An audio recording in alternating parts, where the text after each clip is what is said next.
Well, hello. My name's Michael Shmith, and I'm possibly the least important person on the platform, and you're not here to hear me, but you're here to hear our two guests. I work for The Age on a regular basis, in other words, every day. I'm also the paper's opera critic and quality controller in some respect, hence this badge, which says, maintain your age, save quality journalism, which is a protest against the company's idea of outsourcing sub-editors. That's the end of the political advertisement, spoken by M. Smith of Richmond. Our two guests are extremely interesting, important, and much more important than that, vocal people. This is probably the last you'll hear of me for the next hour. I'd just like to introduce them in case there's somebody in the room recently arrived from Siberia who doesn't know either of them. Kathy Lette is an author, is a novelist, a playwright, and more recently, artist in residence at the Savoy Hotel in London, which I would like to talk to you about a bit later on, because they might need a journalist in residence or a conductor in residence. Richard Gill is the music director of the Victorian Opera, and indeed, also a musical polymath, educator, superb talker on the subject of music, and always manages to know something that nobody else does, and enlightens us in various fascinating ways, as does Kathy. Their common point is a book, which is this, which is Kathy's book, How to Kill Your Husband and Other Handy Household Hints, which is, as we speak, in the process of becoming, and practically become, an opera, which opens next Monday at the Merlin at the Malthouse, I believe, and runs for quite a few performances, and I would imagine is absolutely worth seeing. Kathy, of course, is the original author, the opera company, the adapter of this work, and of course none of us, apart from Richard, has any idea, and to some extent Kathy, any idea of what the opera is going to hold, but I imagine a lot of us know about the book.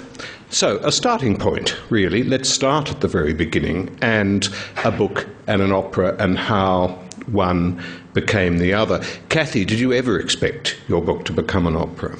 No, it's not a sentence I thought would ever come out of my mouth. Let's go and see my book, which is now an opera.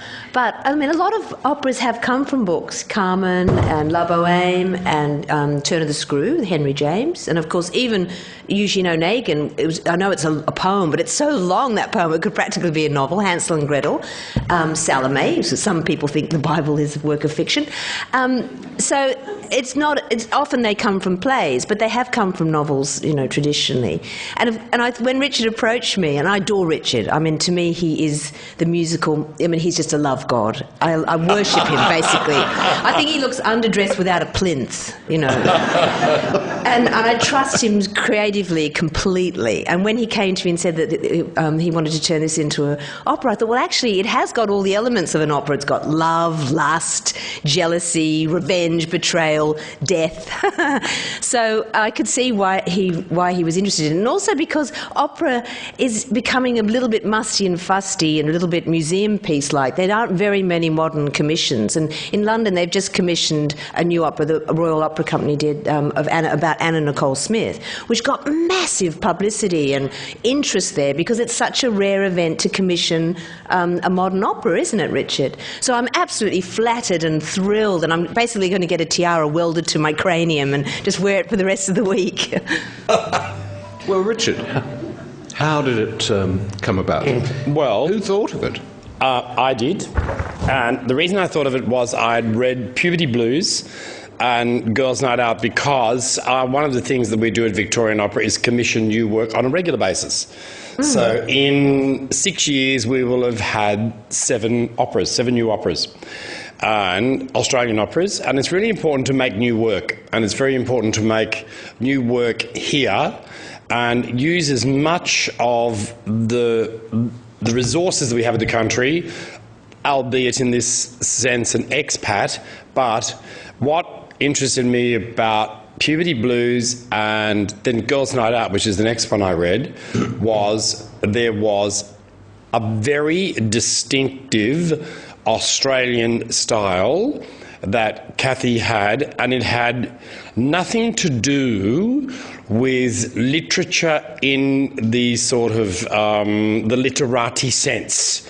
This was someone who was writing about subjects with which she was incredibly familiar and writing very directly, very accessibly, very easily. And I thought that's the sort of thing that you need for an opera plot.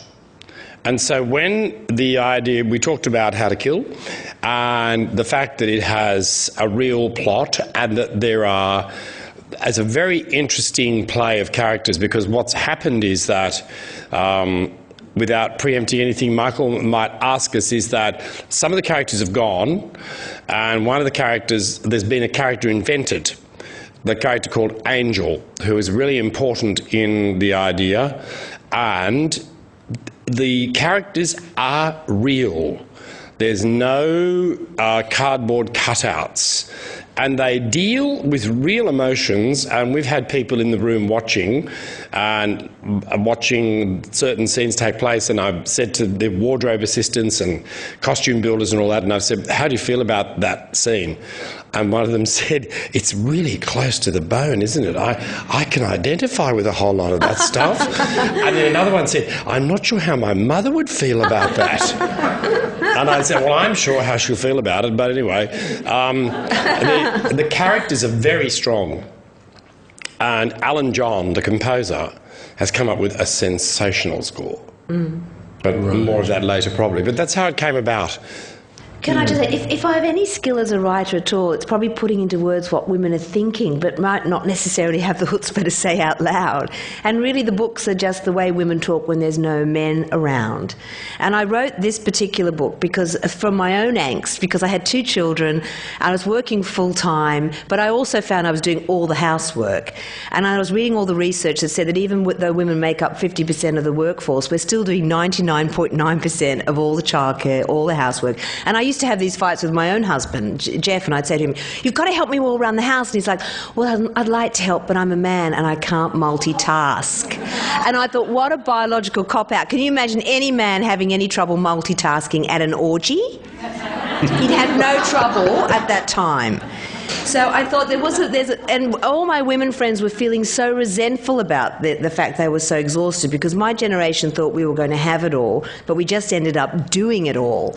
So I realised that I was hitting a nerve with the book, and when Richard and I discussed the adaptation, the 2 elements I really wanted him to keep was that notion of women being exploited and resentful about it, but also I wanted him to keep the hand. I don't know whether we should talk about the hand. Should we tell them about the hand? Well, yes, the hand. Yeah, well, you can talk about the hand. Well, the hand's in the book. Hand is in the book, yeah. The hand, the hand summarises a lot of the message of the book about women being exploited. Because, you know, when a woman comes home and she's worked all day and then she, defrosts the chops and puts the washing on and does the ironing and then cooks the dinner and then helps with the math homework and makes a fairy costume at short notice for the school play tomorrow, finds the lost sport kit. By the time she gets into bed, the one thing she's fantasising about is sleep. And then you get the hand. And you think, no, not the hand. And, men make horror movies called The Blob and The Thing. Women would make the hand. And I asked Richard to please make sure they kept in the opera. There's a lot of sex tips in the book for how women can get out of having sex with their husbands. And my favourite one is that, just when you're feeling the prod in the back, you tell him that the tax department rang and want to audit his accounts, because then not only does he lose the desire for sex, but he won't be able to sleep, so no snoring either. Result, girls. Kathy, do you think the book or the opera after the book is fair on men, or is it more anti-men? Well, I think it's I'm keeping my hand to myself here. I think, as far as I can fathom, it is the first opera in the history of the world where the women live and the men die. I don't think there is any other opera. Well, people know from the book, not all the men die, but, I'm sorry, some of them do come to a sticky end.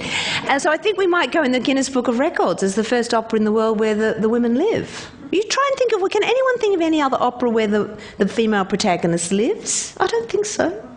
So that makes it unique in itself. But also, I think, until women get equal pay, we're allowed to comically kneecap men a little bit. We're still getting concussion hitting our head on the glass ceiling, and we're supposed to Windex it while we're up there. So, yeah, give us equal pay, and then I think we can call a truce in the sex war. Yeah, salacious subjects aren't new to opera. I mean, if you think of Anna Nicole, as we've talked about. She's a victim as well, you see. She's a victim and she dies in the end. So it's very unusual to have a plot where the women, come out on top. Yeah, but this whole salacious character, I mean, it lends itself to opera. If you think of Così fan tutte, which is itself, that's sort of wife swapping, in another sort of way. I mean, we have this. Let's look at the music and words, not particularly your words, but the adaptation of your words and how that came about. What sort of music can we expect from this? Right. The opera is a cabaret opera in that when you come to see it, you will see a red curtain, and at the beginning of the opera you will hear a cabaret band, and you will see this creature called Angel who sings a prologue. And without giving too much away, the prologue, Angel says, "Who said the world was a wonderful place? Who said the world was fair?" And so it starts straight off with the idea of potentially the world could be wonderful, potentially it could be fair, but actually I've got a few things to tell you. And she finishes the prologue and she says, "This is a sweet little opera." And then she goes, "But it talks about big things." And then she invites us to stick around. You might learn a few things. The curtain parts, and you'll see the band, and it is a cabaret band, on top of the stage with a huge article from the household, lots of households behind. I'm going to tell you what that is. And it's a very Berlin 30s cabaret band. It has piano, bass, a jazz kit drummer, accordion, violin and trumpet. So it's like a Brechtian band. It's like a Kurt Weill band. And Alan is a composer who studied in the last generation of music students familiar with the way we were trained. So when we went to, and this is pertinent to an answer to your question, Michael, when we went to the con, when I was a conservatorium student, we had to do 4 years of harmony, oral, orchestration and counterpoint. And you had to do exercises like write a sonata in the style of Haydn, write a string quartet in the style of Beethoven, write a fugue, write a 6-part polyphonic mass, write a song in the style of Rachmaninoff. And so we covered an enormous amount of style. You can do that, Kathy, can't you? Okay. Yeah. And in those days, you failed. If you didn't get the exercise right, you were failed. So and there were 18 of us in my particular course, and only 6 of us passed, 6 out of the 18. And there was no such thing as appealing to a Senate or what have you. So we were trained in a very, very special and very, very tough school. And we were told we had no business to be musicians. We were all rotten and arrogant and snotty-nosed students, and we shouldn't put our faces outside in public. And we worked like dogs to prove that that wasn't so. But Alan comes from that school. And his knowledge of the repertoire is spectacular. And you'll hear quotes from Tristan, Rigoletto, The Merry Widow, The Anniversary Waltz, Wolf, Puccini. They're all in there, all little quotes, as well as an enormous amount of original music, very cabaret style. Very accessible, singable tunes, very, very good. Alan is a master at describing the dramatic circumstance when one of the characters is going through a potential divorce. She sings a revenge aria, and it's absolutely in the style of a vengeance aria. It's sensational. And there's a little quartet. I don't want to give too much away, but the couples have no idea who they are. So it's like a masking quartet, and then the masks are taken off and they suddenly realise who they are. A spectacular piece of writing. So it's very, very theatrical and very accessible. And it's not squeaky gate. It's not music going, Don't you agree? Oh, yeah, it's jazzy. It's jazzy, cabaret, accessible. I love the score. I think the score's fantastic. Are there numbers? Yeah, there are numbers. Or is it through composed? It's through composed, but there are numbers, and there's often dialogue. And the dialogue is in this real sense of a melodrama, in the sense that it's underscored.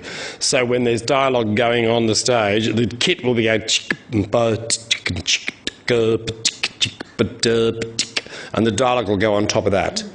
So the libretto is really good. I mean, isn't it, Richard? It reads a bit like it's a cross between Sondheim, Kurt Weill, and a little bit of Sweet Charity. Mm-hmm. You know, it's very exciting. I think he's done a terrific job. I was thrilled at the way he truncated the plot. You know, because you don't have very long, of course, in an opera. And the way he's cherry-picked it is really quite stunning. It's very succinct. One of the significant characters is gone, who in the book is Hannah, the Jewish, not mother, but anti-Jewish mother, really, but that extraordinary sort of character. How did you feel about her excision?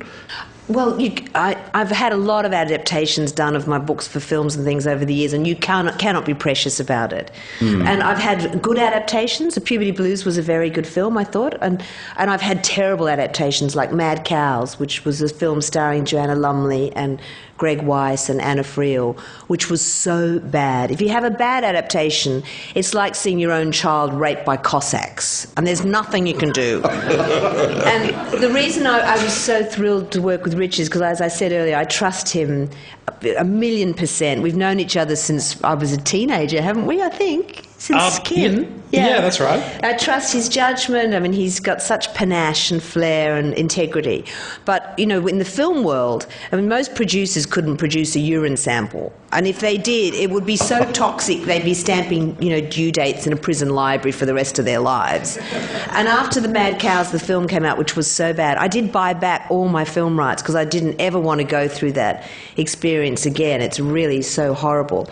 And but the libretto I've read, I haven't heard the score yet, but I admire Alan Johns so much, so I'm very, very excited. But getting back to your question, no, you have to understand that it's a different entity to your book, and as long as they stay true to the idea, to the germ of the story, then I'm very happy. Even when I have translations in other countries, because I'm translated into about 19 or 20 languages now, and I always say to them, don't be too literal. You know, the books are funny and they're feminist, so I often say try and even get a comedian to translate them. So the joke, if I'm making a joke about Oprah being overweight, in Germany it can be Helmut Kohl. I mean, whatever's going to work with the gist of the joke.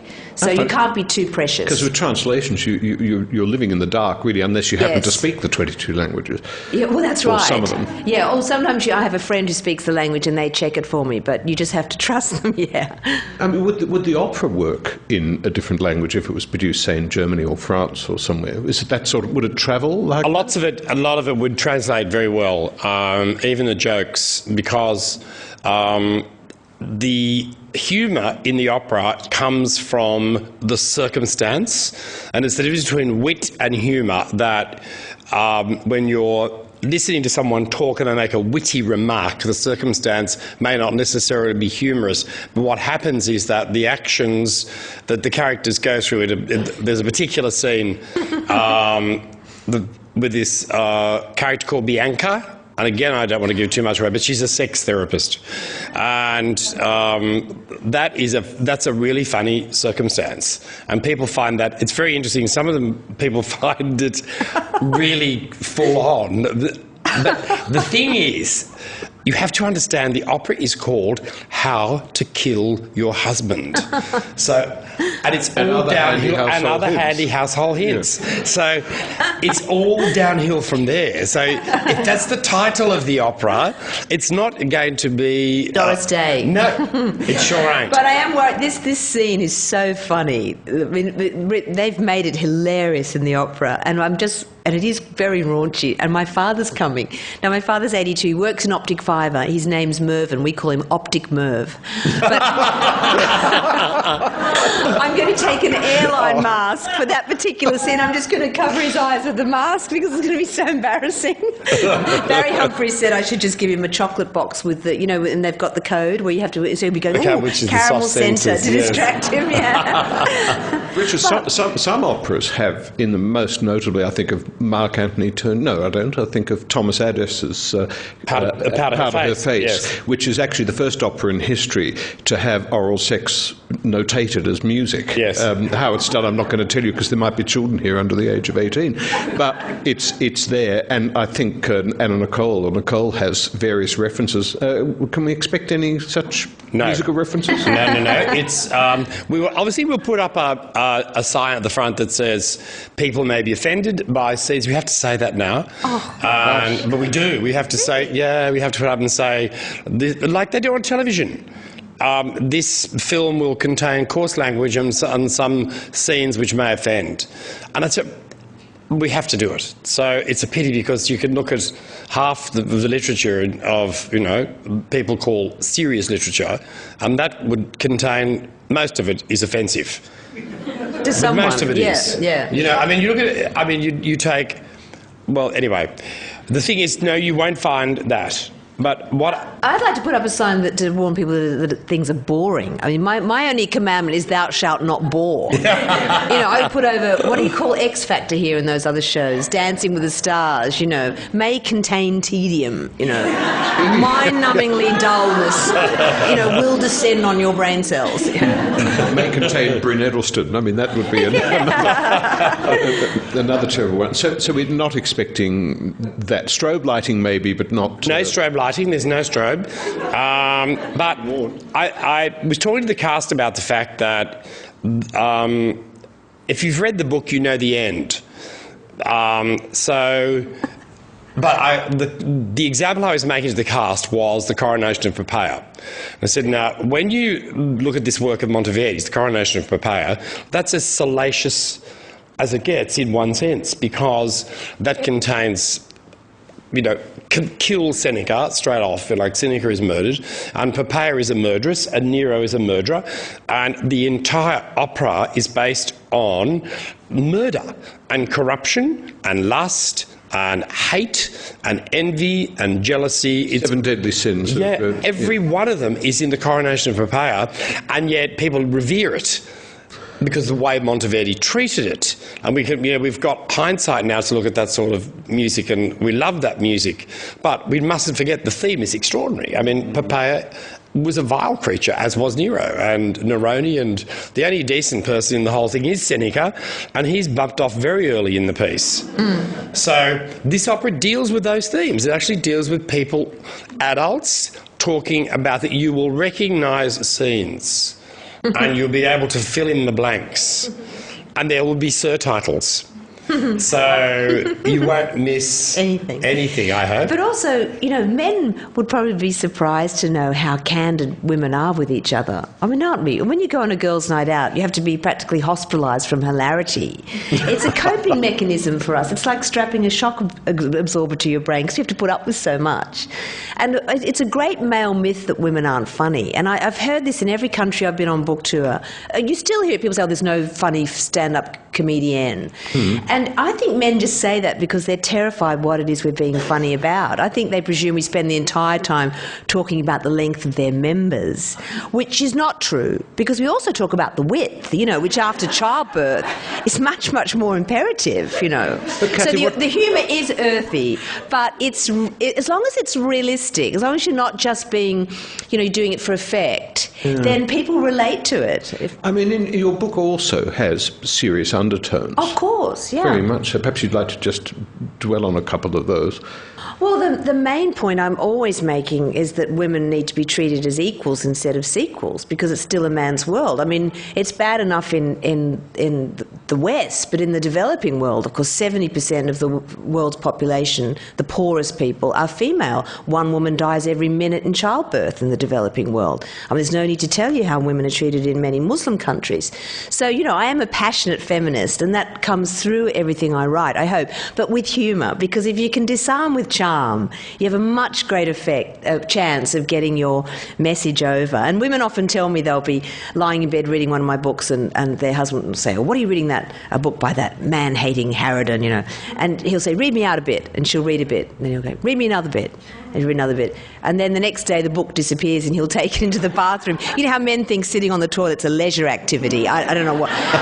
And they'll disappear with the book, and then he'll say, "Can I have another one?" So that to me is a great sign of success, that I'm getting my message over. And of course I adore men. I mean, I adore men. I just don't like misogynists, and why should I? Do you like the phrase chick lit? No. No. It's a demeaning term. Because this is not chick lit. No, it's a horrible term, and it's another way of dismissing female, creativity. Because if you think, chick lit, I mean, my books are contemporary satires on the sex war. And so are Nick Hornby's books, really. He writes first-person contemporary novels about the domesticity. But he's compared to Chekhov, and yet women writers are dismissed as chick lit. I think we need a new term. I think we should call it cliterature, or something like that. I think that will do. That will work. I think we have to get that word in the dictionary. Yeah, I think so. If enough people use it, it will here happen. They are, the cliterati.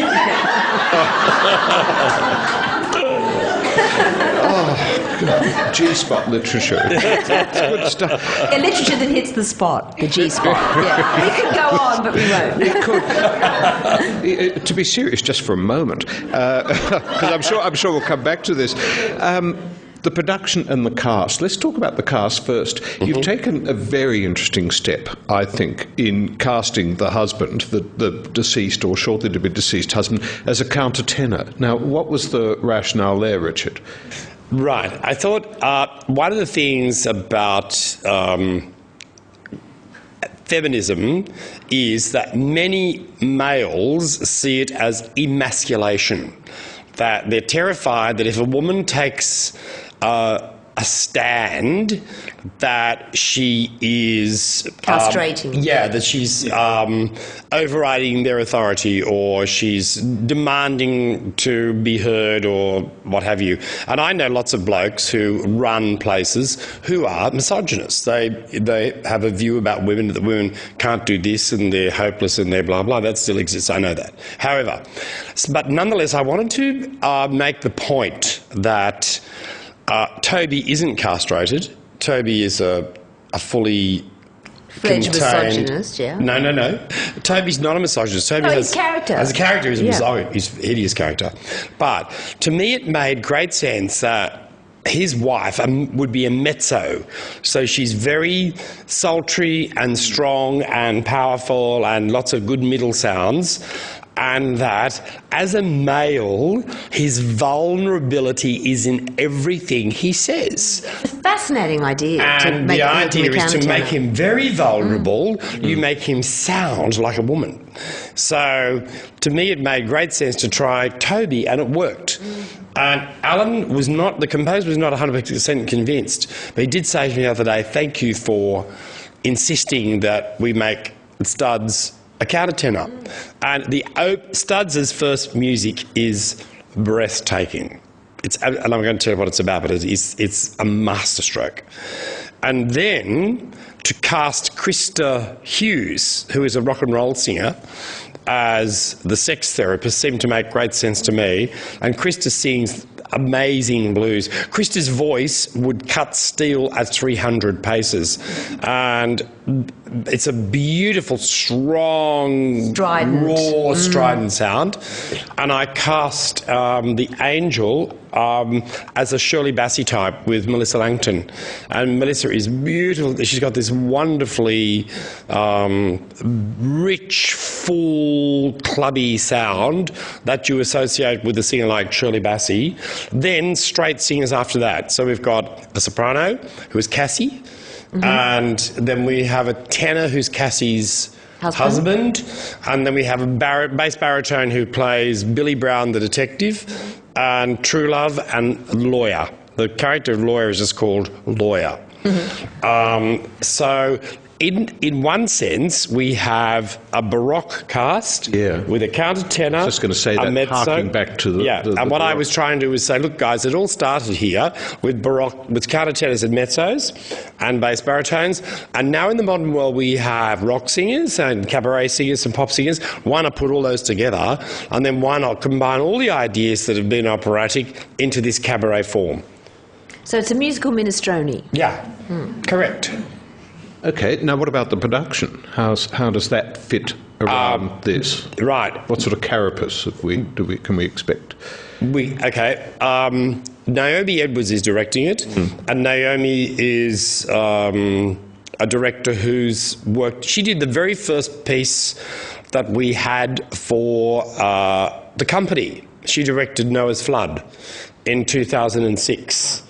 So I invited her back to do this, and last year was the year of the woman. So we had more women directors than men, more women designers than men. I wanted to make a point about that, but I didn't want to say, and that's where it's going to stop.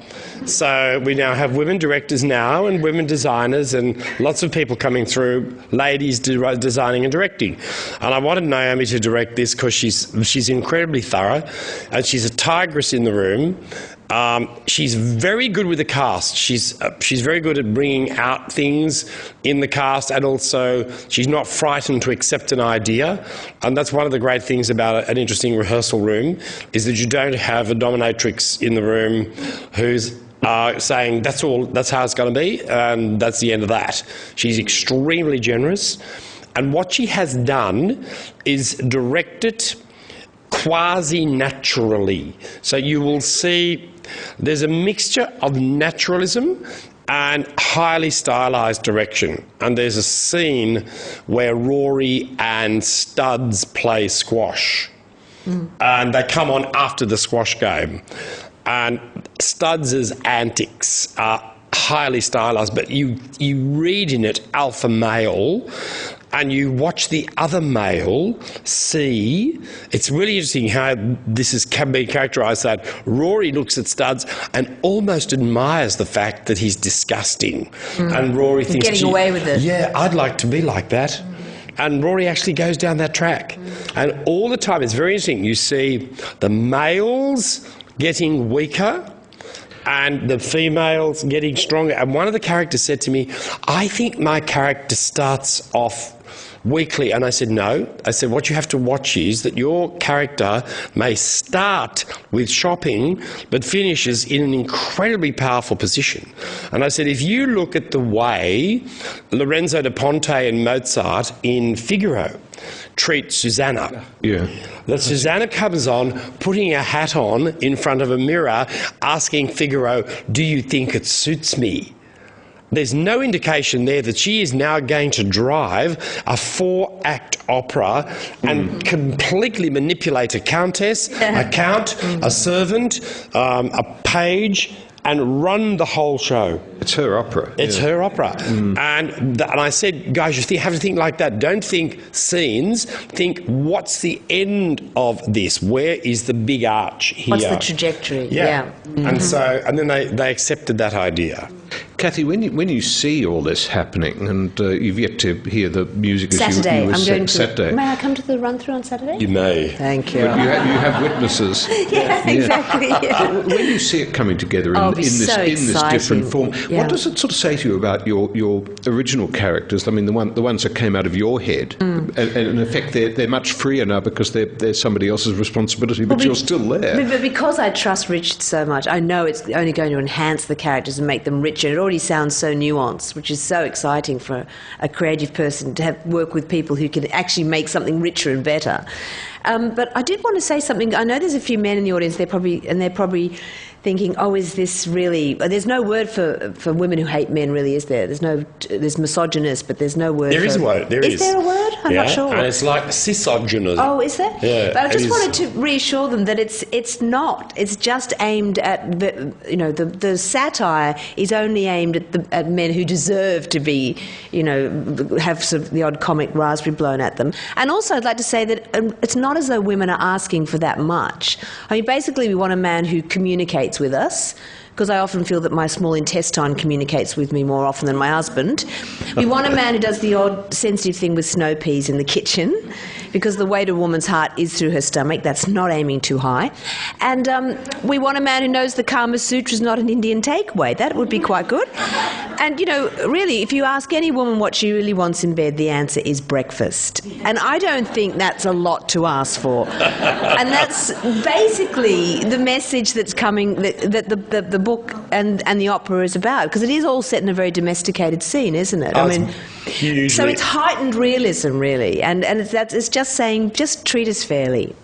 What does it look like, Richard? You talked about a red curtain and then a certain household appliance, which we don't know Right. what it is. Okay. But what's the actual... It's a house, and there are 17 scenes, and the first act runs for an hour-ish, and the second act about 45 minutes. So we discussed whether we'd run it as one hit, and then everyone felt, no, the audience needs to go out and have a break. Because it's heavy, you know, it's intense. It's funny, though. Oh, yeah. Well, I hope so. Welcome to be panicking. We've been doing our best. The interesting thing is, the big thing is that I've been rehearsing the band, as they're called, and they haven't laughed. And that's a very, very good sign. Yeah. So, yeah, good sign. Oh, yeah. If the band laughs, it's not funny. And I tell them... That's true. It is. And I tell them, I'm saying, this is what happens, and the band goes... That's fantastic. And we had the singers in this afternoon, and the band was just sort of, you know... No, Nora Ephron says the same thing about film sets. If the crew laugh, she knows she's made a dud. It's a dog. Yeah. So I don't know why. But but it is true. Anyway, what you'll see, the curtain goes out, and you'll see two women come on, and they've been shopping. Mm. And in the background, there is the house, if you like, but the house consists of a number of things which we truck on and truck off on a pallet lift.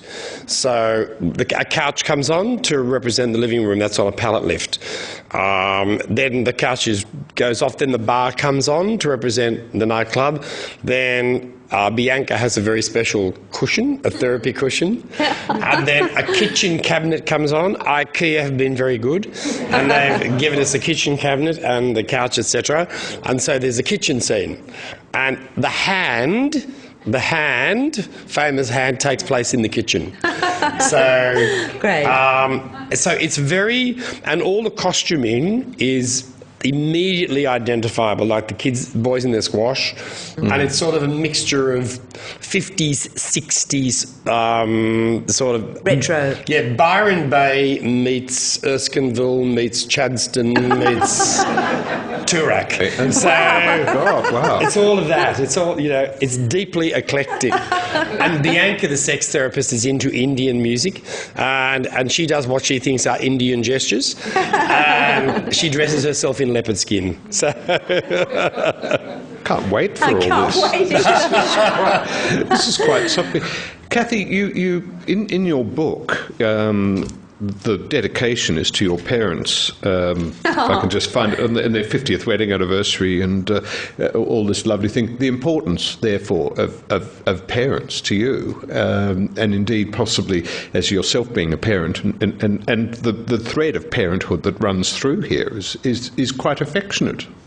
Well, gosh, my parents, well, you'll meet them on Monday when you come to the opera.